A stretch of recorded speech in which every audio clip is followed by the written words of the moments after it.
maka lahirlah dalam kejadian nyata.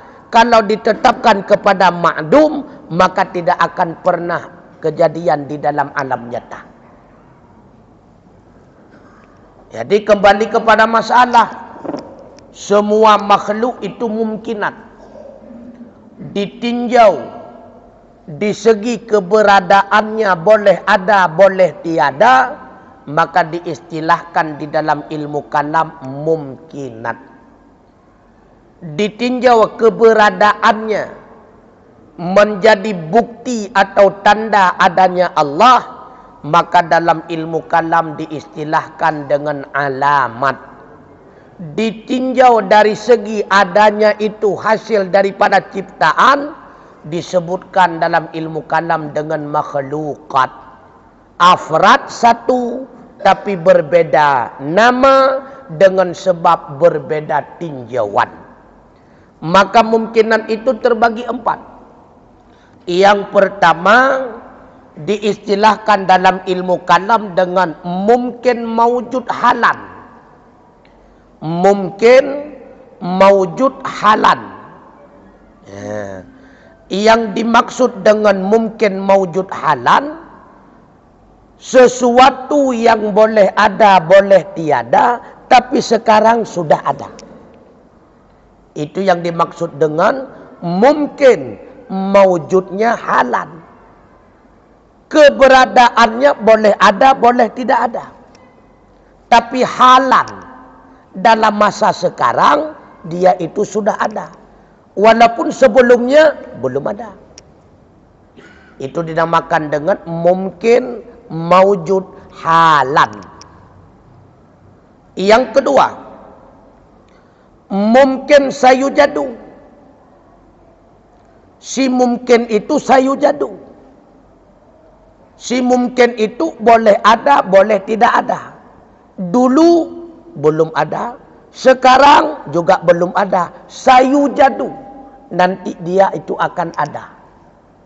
Contohnya seperti anak kita yang belum lahir, cucu kita yang belum ada, istri kita yang kedua yang belum proses akad nikah, itu akan ada. Kalau Allah menetapkan hak kita 4, pasti 4, tidak berubah menjadi 2. Tapi tidak ada Ustaz, bukan tidak. Itulah yang dinamakan dengan mungkin sayujadu. Kelak pasti ada, tapi sekarang belum. Termasuk kepada mungkin sayujadu, peristiwa kematian, azab kubur, hari kiamat, mahsyar, itu semuanya mungkin sayujadu. Pada dasarnya boleh ada, boleh tidak ada. Tetapi karena ketetapan Allah, Allah sudah menetapkan kepada ada, pasti ada. Tapi kapan? Sayujadu, nanti akan ada. Sekarang belum. Itulah yang dimaksud dengan mungkin sayujadu.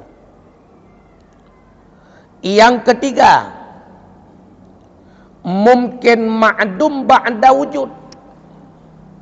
Mungkin ma'dum ba'da wujud. Dianya itu mungkin boleh ada, boleh tidak ada. Tapi sekarang sudah tidak ada lagi. Dulunya ada. Itulah yang dimaksud dengan mungkin ma'dum ba'da wujud. Setelah wujud, sekarang dia itu sudah ma'dum, sudah tiada. Contohnya, kedua orang tua kita yang sudah meninggal, para nabi dan rasul dan sebagainya. Itu mungkin ma'dum ba'da wujud. Yang keempat, termasuk dalam kategori mungkin alimallahu annahu lam yujad. Mungkin dasarnya sesuatu itu boleh ada, boleh tidak ada. Artinya boleh-boleh saja bagi Allah menjadikannya sehingga menjadi ada, boleh-boleh pula bagi Allah tidak menjadikannya sehingga selama-lamanya tiada. Itu sah-sah saja bagi Allah. Tetapi karena alimallahu annahu lam yujad, menurut ilmu Allah, mungkin itu tidak boleh ada. Menurut ilmu Allah, mungkin itu tidak boleh dijadikan. Kenapa tidak ada? Karena Allah tidak menjadikannya. Kenapa Allah tidak menjadikannya? Karena menurut iradah Allah, hal yang demikian tidak boleh ditetapkannya. Kenapa Allah tidak menetapkannya yang demikian? Karena menurut ilmu Allah tidak boleh yang demikian, sehingga adanya. Maka pementang yang menurut ilmu Allah jidna, maka Allah akan ditetapkan dengan iradah kena, dan Allah akan menjadikan dengan kudrahnya bit-bit lahina. Dan pementang yang menurut ilmu Allah tidak boleh ada, maka begitulah yang ditetapkan oleh iradah Allah tidak akan ada. Demikianlah yang akan dijadikan oleh Allah selama-lamanya, menjadikan dianya itu menjadi tiada.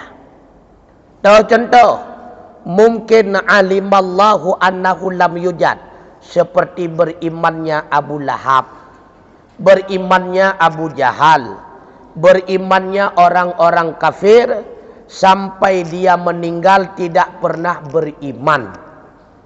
Beriman itu mungkin, karena sah saja bagi Allah semua kafir itu dijadikan mukmin. Kenapa Allah tidak menjadikan? Karena menurut ilmu Allah tidak boleh semuanya itu mukmin, harus ada kafir. Maka Allah menetapkan dengan iradahnya tidak boleh semua itu mukmin, mesti ada kafir. Dan Allah wujudkan dengan kudrahnya, berarti si A itu kafir, si B itu mukmin. Semua itu terjadi, tidak ada yang kebetulan. Kenapa demikian? Memang demikianlah yang dikehendaki Allah. Kenapa demikian? Memang demikianlah hasil daripada perbuatan Allah. Oleh karenanya, segala mungkinan, semua makhluk, apapun bentuknya, siapapun namanya, itu semua adalah ciptaan Allah. Mukmin ciptaan Allah, kafir juga ciptaan Allah. Makhluk yang hina ciptaan Allah, makhluk yang mulia ciptaan Allah.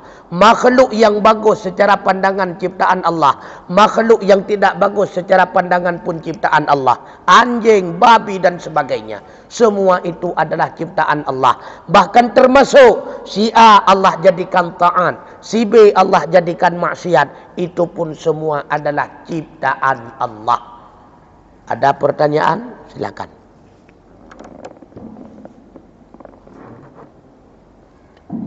Baik, teman sekalian, barangkali ada yang ingin ditanya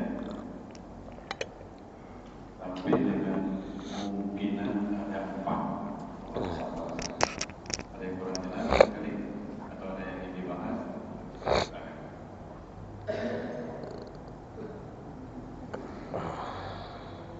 Assalamualaikum warahmatullahi wabarakatuh. Waalaikumsalam warahmatullahi wabarakatuh. Yang dimuliakan dan jemaah sekalian. Jadi saya nak baca boleh udah bawa orang kafir dengan orang mukmin yang dia itu kepada haji. Bu hikmah Allah menciptakan orang kafir untuk orang mukmin. Yang kedua, saya manusia ada yang lebih penyakit dari Allah Taala, dan penyakitnya dia kelupakan dosa. Yang dia kepada haji, lupa dosa yang dengan lebih penyakit yang kita jauh oleh dosa pun atau dosa lain yang mana. Assalamualaikum warahmatullahi wabarakatuh. Waalaikumsalam warahmatullahi wabarakatuh. Di antara hikmah Allah menjadikan kafir agar lahir musuh dan tantangan.